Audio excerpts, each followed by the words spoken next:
मैं पवन मिश्रा। और आज के इस वीडियो में हम जो टॉपिक कवर करने वाले हैं, हम जानेंगे कि सांस्कृतिक बहुलवाद क्या होता है, कल्चरल प्लूरिज्म। उसके बाद हम देखेंगे सांस्कृतिक सहनशीलता क्या होती है, कल्चरल टॉलरेंस क्या होता है, फिर एम्बिवेलेंस दुविधा क्या होती है।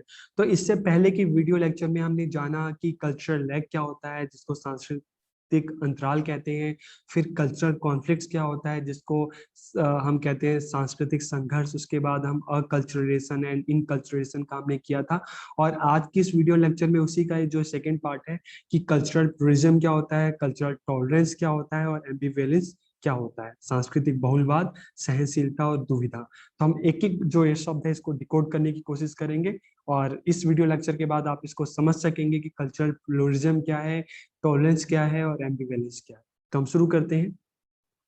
सबसे पहले अगर हम सांस्कृतिक बहुलवाद की बात करते हैं तो सांस्कृतिक बहुलवाद क्या है कि एक इस तरह की स्थिति है, इस तरह की सिचुएशन है जहाँ पे किसी समाज में, अगर हम बात करें, cultural pluralism is a term used when smaller group within a larger society, कि किसी एक बड़े सोसाइटी में, एक बड़े समाज में छोटे छोटे कई कल्चर के लोग रहते हैं।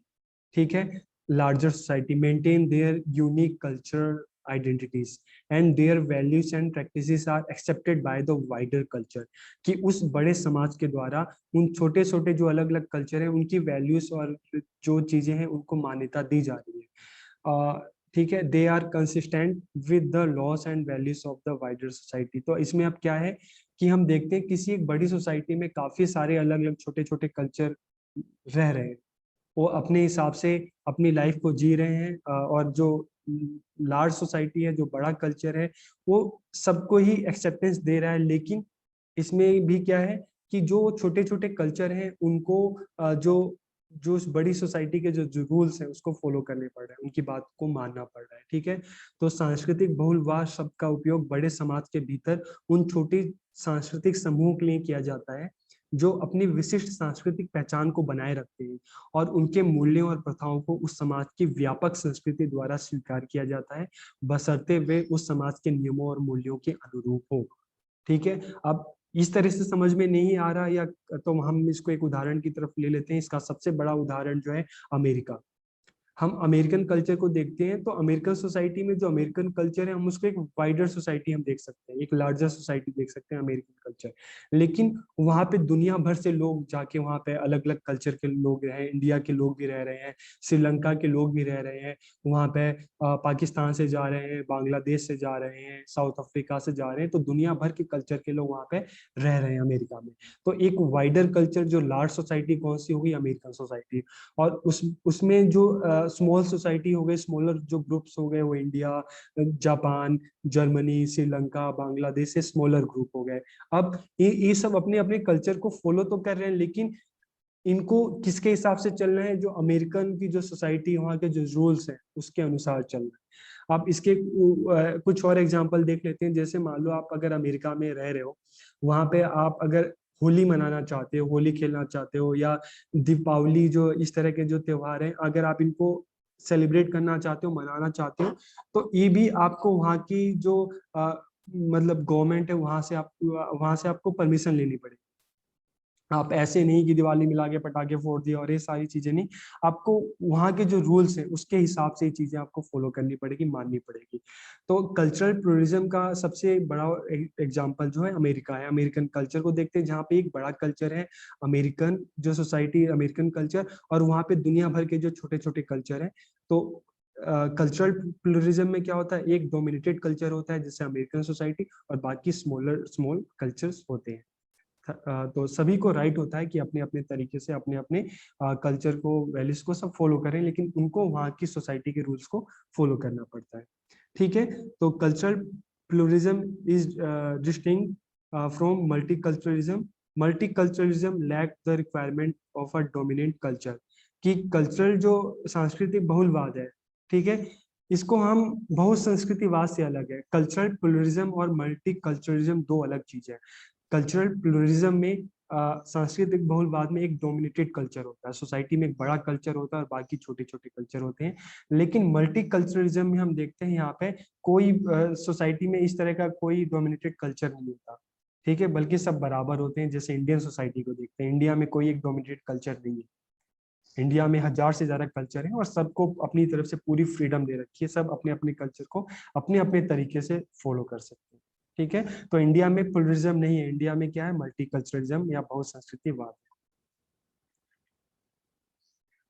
ठीक है, इसके बाद हम बात करते हैं, हम कल्चरल प्लुरलिज्म की हम बात कर रहे हैं, तो आपको ये समझ में आ गया होगा कि कल्चरल प्लुरलिज्म क्या है। अब इसके बाद हम देखते हैं कि हम एम्बिवेलेंस की बात करेंगे और इसके अलावा हम बात करेंगे कल्चरल टॉलरेंस की बात करेंगे। तो आप एक बार इसको देख लीजिए कि कल्चरल प्लुरलिज्म क्या होता है, और इसका जो उदाहरण जो एग्जांपल है अमेरिका है। ठीक है, अब हम बात करते हैं कल्चरल टॉलरेंस की बात करते हैं। तो टॉलरेंस का मतलब क्या होता है, सहनशीलता। तो अगर हम इंडियन कल्चर की बात करते हैं, तो अगर हम कल्चरल टॉलरेंस की बात करें तो means tolerating, nurturing, honouring and preserving other racial और cultural ideas, belief, action contrary to their cultural ideology. कि सांस्कृतिक सहनशीलता से तात्पर्य अपनी सांस्कृतिक विचारधारा के विपरीत अन्य नस्ली अथवा सांस्कृतिक विचारों, मान्यताओं, क्रियाओं को सहन करना, उनका पोषण करना, उनका सम्मान और संरक्षण करना। It is giving acceptance of the difference of the other without judgement. कि यह बिना किसी विचार के सांस्कृतिक विभिन्नताओं को स्वीकृति प्रदान करता है। ठीक है, तो in other words it is a respect for diversity and making piece possible. कि दूसरे शब्दों में यह विविधता का सम्मान है जो शांतिपूर्ण अस्तित्व को संभव बनाता है। तो इसको हम अगर बिल्कुल शॉर्ट में समझें कि कल्चरल टॉलरेंस जैसे हम इंडिया में देखते हैं, ठीक है, कि यहाँ पे ये बहुत सारे कल्चर, अलग अलग कल्चर के लोग रहते हैं। ठीक है, लेकिन यहाँ पे क्या है कि एक कल्चर के लोग जब दूसरे कल्चर के लोगों की रिस्पेक्ट करते हैं, उनको एक्सेप्टेंस देते हैं, उनको मानते हैं, तो जहाँ पे हम कहते हैं कि एक कल्चर के लोग दूसरे कल्चर के लोगों को टॉलरेट करते हैं, उनको सहन करते हैं और उनकी रिस्पेक्ट करते हैं, उनका आदर सम्मान करते हैं, बल्कि उनको संरक्षण प्रदान करते हैं। जैसे इंडियन कल्चर को लेते हैं, इंडिया में अलग अलग टाइम में दुनिया भर से लोग आए, अलग अलग कल्चर के लोग आए, और इंडिया के लोगों ने हमेशा ही हजारों सालों से दुनिया भर के कल्चर को, उनको हाथ फैला के सबका स्वागत किया, सबका रिस्पेक्ट किया, सबको अपने यहाँ पे जगह दी और सबको आश्रय दिया, जमीन दी। तो इंडिया में हमेशा हमने देखा कि टॉलरेंस सदियों से चला आ रहा है यहाँ की। इसलिए हम कहते हैं इंडिया की जो कल्चर है, हमें इस पे इसलिए प्राउड होता है क्योंकि दुनिया भर की लोग यहाँ पे आए और यहीं पे बस गए, क्योंकि हमने हमेशा सबको रिस्पेक्ट दिया, हमेशा सबको सुरक्षा दी और हमेशा हमने सबका पालन पोषण किया। तो कल्चरल टॉलरेंस का मतलब क्या है कि जब हम दूसरे कल्चर के लोगों को रिस्पेक्ट करते हैं, उनको हम स्वीकार करते हैं, उनका हम संरक्षण करते हैं, सम्मान करते हैं, तो उसे हम कहते हैं कल्चरल टॉलरेंस। अब फिर एक चीज आती है कि एम्बिवेलेंस, दुविधा की क्या स्थिति होगी। तो कई बार आपने देखा होगा कि हम अपनी सोसाइटी को देखते हैं या देखते हैं कि जब किसी जगह पे एक से ज्यादा कल्चर के लोग रहते हैं, तो अक्सर हम उस मल्टी कल्चर में हम पलते बढ़ते हैं। तो कई बार हमारे माइंड में क्वेश्चन आता है कि कौन अच्छा है, कौन बुरा है, किसको स्वीकारें, किसको ना स्वीकारें। कई बार आप भी हैं ऐसे सोसाइटी में जहाँ पे दुनिया भर के कल्चर के लोग हैं, हम क्या माने क्या ना माने, किसको फॉलो करें किसको ना करें, किस गॉड को माने किसको ना माने, कौन सी ड्रेस पहने कौन सी ना पहने। तो इस तरह की जब सिचुएशन आती है, तो इस तरह की सिचुएशन को हम क्या कहते हैं, एम्बिवेलेंस, दुविधा। कि ambivalence is the state of conflicting reactions to an object सिमुलेटसली।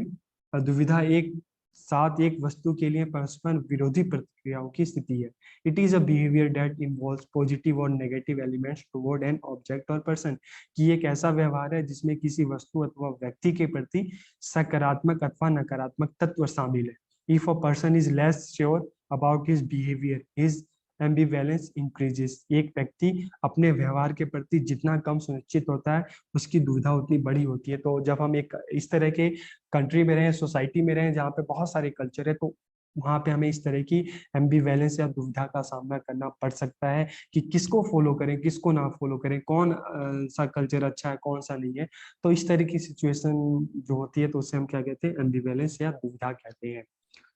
ठीक है, तो due to ambivalence a person is unable to take the right decision और वर्क इन एनी डायरेक्शन। की दुविधा के कारण ही एक व्यक्ति सही निर्णय लेने अथवा किसी दिशा में कार्य करने में असमर्थ होता है। तो the ambivalence condition make the person emotionally weak resulting in a bad effect of his development. की दुविधात्मक स्थिति व्यक्ति को भावनात्मक रूप से कमजोर करती है, जिसके परिणाम स्वरूप उसके विकास पर बुरा प्रभाव पड़ता है। तो इसलिए हमें क्या करना चाहिए, हमें इस तरह के जजमेंट को करना छोड़ देना चाहिए। हमें सभी कल्चर की रिस्पेक्ट करनी चाहिए। सभी अच्छे हैं, अच्छी चीजों की हमेशा हमें रिस्पेक्ट करनी चाहिए, और जो चीज अच्छी ना लगे हम उसके हमें बताना चाहिए। तो एम्बिवेलेंस इस तरह की दुविधा की स्थिति है, तो इससे तभी निकला जा सकता है कि जब हमारे माइंड में हो कि हम इस तरह की क्या सही है क्या गलत है। जो चीज आपको ठीक लगती है आप उसको फॉलो करें, जो नहीं लगती उसको मत फॉलो करें। ठीक है। तो आपको ये वीडियो लेक्चर कैसा लगा? उम्मीद है कि आपको समझ में आ गया होगा कि कल्चरल प्लूरलिज्म क्या होता है, कल्चरल टॉलरेंस क्या है, और एम्बिवेलेंस या दुविधा की स्थिति कब होती है। जब इतने कल्चर में, इतने सारे कल्चर के बीच हम रहते हैं, तो अक्सर ये दुविधा होती है कि भाई क्या ठीक है क्या ठीक नहीं है। ठीक है, किसको फॉलो करें किसको नहीं फॉलो करें, किस देवी देवता को माने किसको ना माने। तो इस तरह की स्थिति होती है। तो आपको ये वीडियो कैसा लगा, आप जरूर अपनी राय बताइए। आप सबका बहुत बहुत धन्यवाद।